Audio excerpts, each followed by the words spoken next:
Здравствуйте, меня зовут Валентина Алматина, я учитель истории в средней школе гимназии номер 1 имени Абая города Талдыкурган, области Жетысу. Я сегодня хочу вам показать, как правильно использовать в работе платформу DIFIT.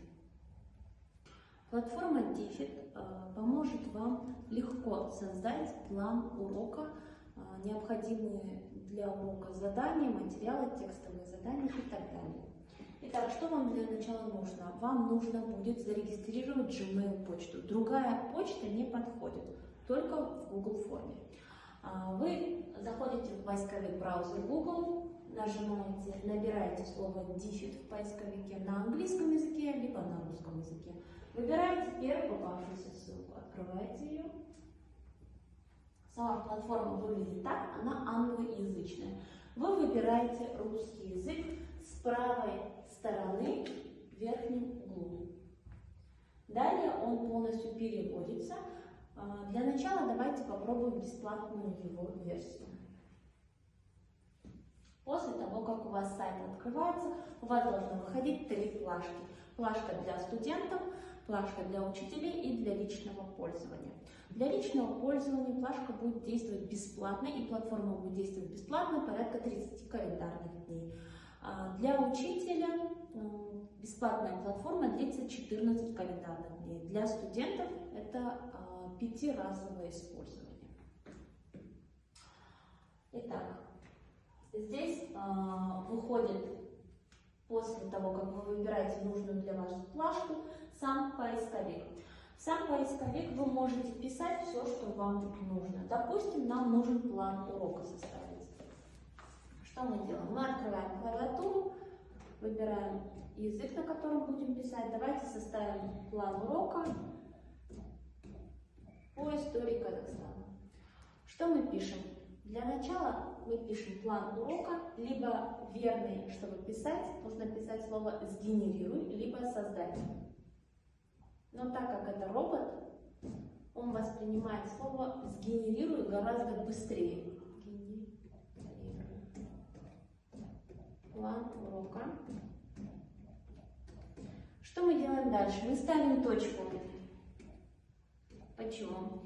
В первую очередь это чат-бот, это робот.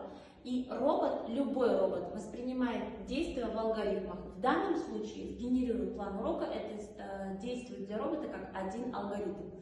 Соответственно, «сгенерируй план урока по истории Казахстана до 5 класса, тема такая-то», будет 4 действий, 4 алгоритма.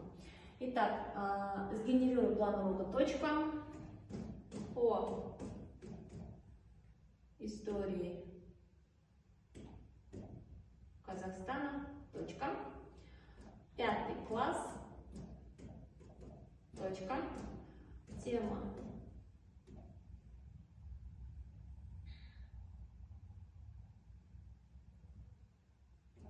Сарматы.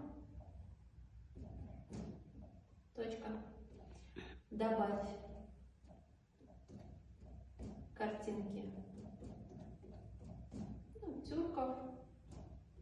Или прототюрков, правильно, да?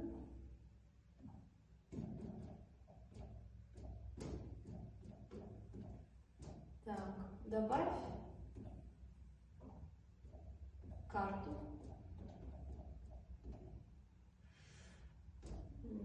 По крайней мере, это пока все, что я хочу увидеть в задании. Далее мы клавиатуру закрываем и нажимаем нужный нам язык, в данном случае это русский язык, класс 5, и нажимаем «Генерация ресурсов».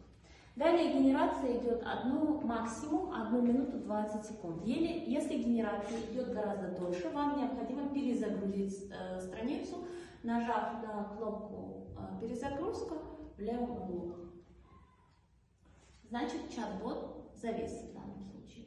Итак, тема урока сгенерирована. Здесь мы видим, что бот неправильно сгенерировал нам картинку. Мы можем это изменить, направив ему сгенерируй правильную картинку цветов. Далее здесь мы видим, что он дает нам текст конспекта, сам конспект, ключевые слова для урока, задание, в данном случае это текст, тест и задание на закрепление.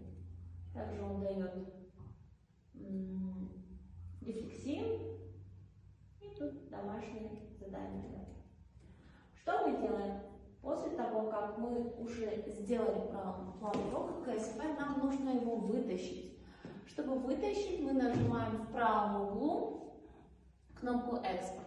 Здесь нам дано много кнопок.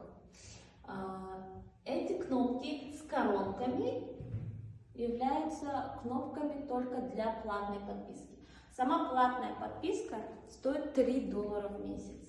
Если вы платно используете на регулярной основе платформу DFID, вам будут доступны экспортирование в документации, в презентации и прочих нужных вам файлов.